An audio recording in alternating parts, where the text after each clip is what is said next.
इस लेसन में हम जानेंगे कि वर्डप्रेस में हम स्टाइल शीट्स के साथ कैसे काम करेंगे। एक तो वर्डप्रेस की अपनी जो बेसिक या रिक्वायर्ड थीम में style dot C S S मौजूद होती है, उसमें हम वर्डप्रेस का हेडर और उसके नेम और थीम के बारे में इंफॉर्मेशन ऐड करते हैं। उसके साथ साथ अगर हमने मज़ीद एडिशनल स्टाइल शीट्स या कस्टम स्टाइल शीट्स भी ऐड करनी है, तो उनको हम एक थीम में कैसे इंक्लूड कराएंगे और उनका डायरेक्टरी स्ट्रक्चर जो है वो क्या होना चाहिए। तो आइए देखते हैं कि कस्टम स्टाइल शीट्स के साथ वर्डप्रेस में कैसे काम करते हैं। अभी हम अपने टेस्ट साइट के होम पेज पे मौजूद हैं। थीम हमारा वही ब्लैंक स्लेट या जो हमने अभी एक टेस्ट थीम बनाया है वही एक्टिव है। लेकिन अब यहाँ पे हम देख सकते हैं कि हमें स्टाइलिंग थोड़ी बेहतर नज़र आ रही है या कुछ कलर्स हमें नज़र आ रहे हैं। उसकी वजह ये है कि मैंने एक और थीम से 2021 थीम से style dot C S S में उसकी स्टाइल शीट से सी एस एस थोड़ी सी कॉपी की है ताकि हमें हमारा थीम बेहतर नज़र आए। ये सी एस एस जो है वो हम अपनी भी लिख सकते हैं, लेकिन टाइम की बचत के लिए मैंने किसी और थीम से जो सी एस एस बोरो की है for the purpose of demo. तो अब हम देखेंगे कि एक तो हमारी ये style dot C S S है जिसमें हमने अपनी सी एस एस ऐड की है। लेकिन अगर हम अपनी अलहदा से मज़ीद स्टाइल शीट्स जो है वो हम इंक्लूड कराना चाहें अपने किसी भी थीम में, तो वो हम कैसे करेंगे?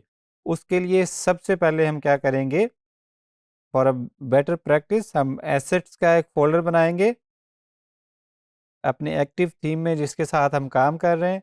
उसके बाद हम CSS का एक फ़ोल्डर बनाएंगे और CSS के फ़ोल्डर में हम हमारी जितनी भी कस्टम स्टाइल शीट्स हमने ऐड करनी है, फॉर एग्ज़ाम्पल हमने किसी स्पेशल पर्पज़ के लिए बनानी है, फॉर एग्ज़ाम्पल हमने किसी पेज के लिए बनानी है, किसी कस्टम पोस्ट टाइप के लिए बनानी है, या फॉर एनी रीज़न हमें मल्टीपल स्टाइल शीट्स की ज़रूरत है, तो हम उन्हें इस फ़ोल्डर में प्लेस कर सकते हैं।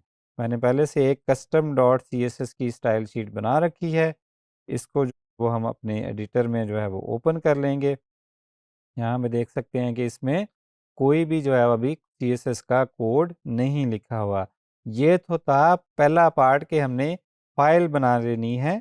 वो कहाँ पे? हमारे थीम में, थीम का एक्टिव थीम का फ़ोल्डर, उसमें हम एसेट्स का फ़ोल्डर बनाएँगे, उसमें CSS का फ़ोल्डर बनाएँगे और वहाँ पे जो है वो हम अपनी कस्टम डॉट CSS या whatever the name of the file is dot CSS हम यहाँ पे ऐड कर देंगे। इस स्टाइल शीट को हम यहाँ रूट पे भी रख सकते हैं, टेक्निकली इसमें कोई इशू नहीं है, लेकिन फॉर बेटर ऑर्गेनाइज़ेशन हम वर्डप्रेस के बताए गए डायरेक्टरी स्ट्रक्चर को फॉलो करेंगे। ये तो हो गया पार्ट 1 कि हमने उसको प्लेस कहाँ पे करना है। अब पार्ट 2 ये है कि हमने वर्डप्रेस को भी बताना है कि इस लोकेशन पे जो है वो हमारी स्टाइल डॉट CSS पड़ी है, उसको आपने वहाँ से इंक्लूड करना है। तो उसके लिए हम कहाँ पे जाएँगे? वर्डप्रेस की एक्टिव थीम में जिस पे हम काम कर रहे हैं उसकी फंक्शंस डॉट PHP की फाइल ओपन करेंगे। कोड एडिटर पे वापस आते हैं, फंक्शंस डॉट PHP मैंने पहले से ओपन की हुई है। ऐड एक्शन का जो है वो हम वर्डप्रेस की हुक इस्तेमाल करेंगे जो कि कहाँ पे इनक्यू करते हैं? WP enqueue script. इसका मतलब है कि जब वर्डप्रेस स्क्रिप्ट्स लोड कर रहा है तो वहाँ पे हमने अपना कोड इंजेक्ट करना है, ठीक है? और ये हमने एक फंक्शन बना लिया जिसको हमने यहाँ पे इस हुक के साथ अटैच कर दिया। अभी आपने हुक्स के बारे में ज़हन पे ज़्यादा ज़ोर नहीं डालना क्योंकि हुक्स के बारे में हम आगे जाके पढ़ेंगे।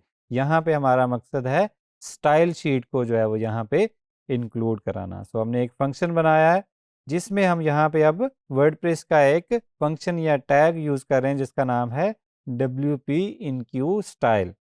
उसमें सबसे पहले हम अपनी स्टाइल शीट का नेम या स्लग दे रहे हैं कि हम बता रहे हैं कि ये स्टाइल शीट कौन सी है या इसका मकसद क्या है। यहाँ पे हमने बताया है कि कस्टम CSS है, इसको हम कोई और नेम भी दे सकते हैं। यहाँ पे मज़ीद हमने वर्डप्रेस का एक टेम्पलेट टैग यूज़ किया है या फंक्शन यूज़ किया है वो क्या कर रहा है कि get style sheet directory URI, ये क्या करता है कि जो आपका एक्टिव थीम है उस थीम की डायरेक्टरी का आपको पाथ रिटर्न करता है। ठीक है, तो यहाँ तक आपके पास क्या आ गया, आपके ब्लैंक स्लेट थीम का पाथ। फॉर एग्जांपल यहाँ पे पहुँच गए, get style sheet directory URI से जो है वो आप इस फोल्डर तक वो आप पहुँच गए हैं। उससे आगे फिर आपने यहाँ पे बताना है कि इस फोल्डर से आगे एसेट्स का फोल्डर होगा, उसके बाद CSS का फोल्डर होगा, वहाँ पे जाके आपकी कस्टम डॉट CSS की फाइल जो पड़ी है उसको क्या करा देना है, इनक्यू करा देना है।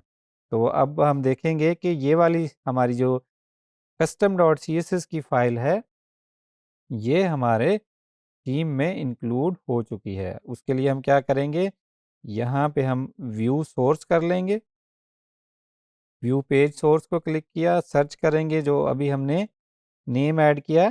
तो अब हम यहाँ पे देख सकते हैं कि कस्टम CSS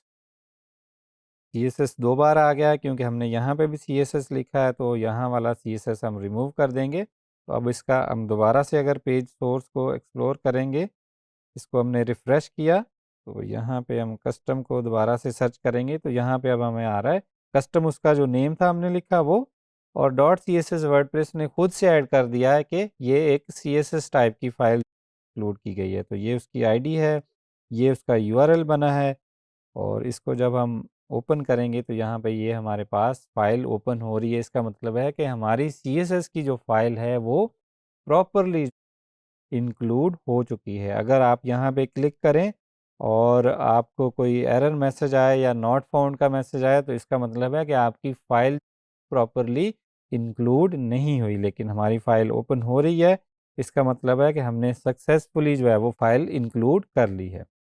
अभी हम कोई इसमें कोई भी अगर CSS लिखने जाएंगे तो वो हम वहाँ पे लिख सकते हैं। फॉर एग्ज़ाम्पल यहाँ पे हमारे पास जो पेरेंट डिव है, जो ओवरऑल डिव है जिसमें सारा हमारा कंटेंट इंक्लूडेड है, वो है रैपर की ID के साथ। तो हम रैपर का ID का सिलेक्टर उठाएंगे, यहाँ पे हम उसको थोड़ी सी CSS लिखेंगे। फॉर एग्ज़ाम्पल हम कहते हैं जी पैडिंग जो है जो 20 पिक्सल्स।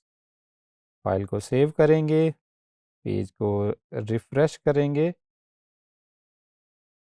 हम देख सकते हैं कि यहाँ पे अब हमारा पेज पहले यहाँ लेफ़्ट साइड में जो है वो बिल्कुल इस कॉर्नर के साथ था, अब वहाँ से हमारी पैडिंग ऐड हो गई है।